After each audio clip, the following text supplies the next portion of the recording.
Hi, ako po si Sylvester, teacher dito sa Dubai, and I decided to document my life for 30 days, and this is my day one.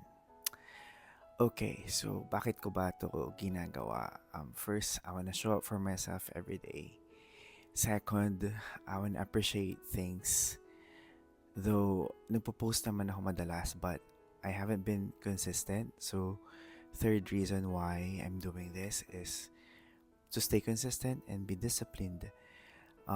Yeah, so makikita nyo ako for 30 days every day and I hope di kayo magsawa sa mukha ko.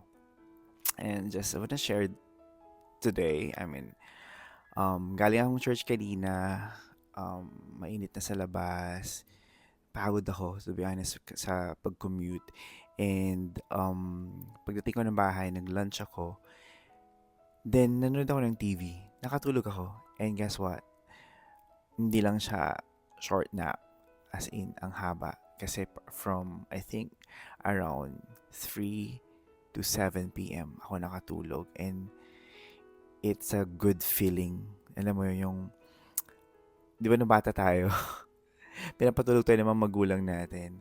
And parang ganun yung nangyari sa akin ngayon. And hindi ko alam, sarap sa pakiramdam lang na yung after a week of draining week dahil sa trabaho and all ay napagpahinga ulit, and this is my usual weekend, um church at bahay lang talaga. So I did not run today, but hopefully tomorrow I'm gonna run.